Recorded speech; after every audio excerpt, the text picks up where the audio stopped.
السلام علیکم ورحمۃ اللہ وبرکاتہ۔ 51 لوگ ہیں، آواز 10 کے قریب کی آئی۔ کہتے ہیں لوگوں نے دل پر اکتفا کیا، وہ سب دل میں جواب دے دیا۔ بہت اچھے سفر پر جا رہے ہیں آپ اتنے بجھے بجھے رہیں گے، کچھ دیر کے بعد بجھ جائیں گے آپ کی آنکھ بند ہو جائے گی، پھر غار ہیرا سامنے سے جائے گی تو آپ کو غار ہیرا دیکھ۔ یہ کوئی سب سے پہلے ایک بات ذہن میں رکھیے، یہ ٹرپ نہیں ہے، یہ گھومنے کا سفر نہیں ہے کہ چلو تھوڑا سا ٹرپ پہ جاتے نا، یہ ملا یا نہیں ملا، دل کو اچھا لگا یا نہیں لگا۔ یہ وہ سفر ہے جس میں تاریخی جگہوں کو دیکھنے کا موقع ملے گا، ان جگہوں کو دیکھنے کا موقع ہے جس کی نسبت میرے آقا کی ذات سے ہے۔ اگر آپ اس کو ایک معمولی سمجھتے ہیں تو میں سمجھتا ہوں آپ کی عقل کا نسبت بہت بڑی نسبت ہے۔ خیر، سب سے پہلے سفر کی دعا پڑھ لیجئے۔ بسم اللہ الرحمن الرحیم۔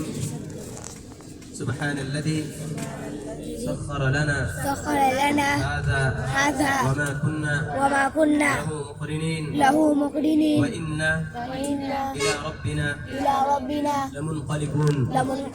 الله أكبر الله أكبر الله أكبر الله أكبر الله أكبر الله أكبر۔ اللہ رب العزت سے دعا کیجئے کہ اللہ رب العزت ہمارے اس سفر کو آسان فرمائے، آمین۔ الحمدللہ وکفى وسلام على عباده الذين اصطفى، أما بعد فأعوذ بالله من الشيطان الرجيم، بسم الله الرحمن الرحيم۔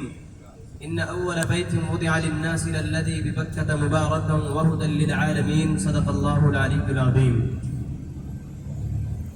حاجی صاحبان، سب سے پہلے ہم تمام کو اللہ رب العزت کا شکر ادا کرنا چاہیے کہ اللہ رب العزت نے ہمیں دنیا کی سب سے مقدس سرزمین پر رکھا ہے۔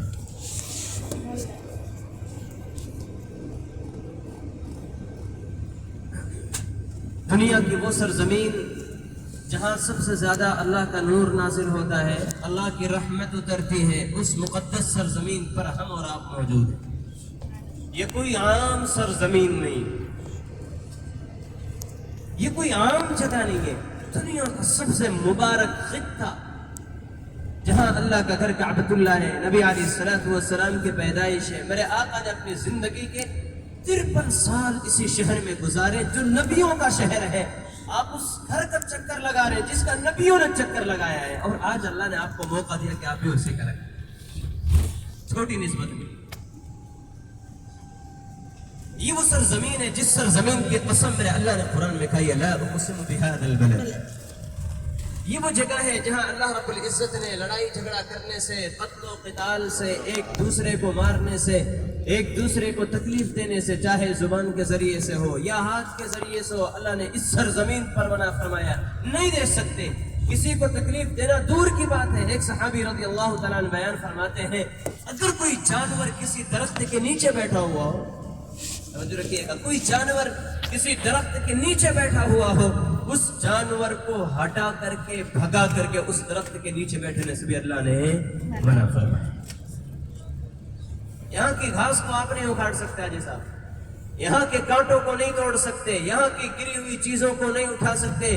کچھ مہینے وہ آتے ہیں جن مہینوں کے اندر گھاس کو اکھاڑنا، کانٹوں کو توڑنا، چیزوں کو اٹھانا اللہ نے منع فرمایا ہے۔ یہ وہ سرزمین ہے جہاں نان مسلم سے داخل نہیں ہو سکتے۔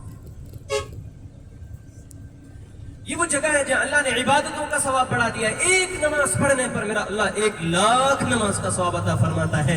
ہم اور آپ اسی سرزمین پر ہے۔ اللہ سے دعا کیجئے اللہ ہمیں اس سرزمین کی قدر کرنے والا بنائے۔ خیر، سب سے پہلی جو ہماری زیارت ہے اس کا نام ہے جبل ثور۔ کیا نام ہے؟ جس جگہ پر میرے آقا نے 3 راتیں گزاری ہیں، جب پورا مکہ میرے آقا نبی علیہ السلام کا دشمن تھا، جہاں پر آقا نے 3 راتیں گزاری ہیں، اس پہاڑ کو دیکھنے کے لیے بھی ہم نیچے اتریں گے۔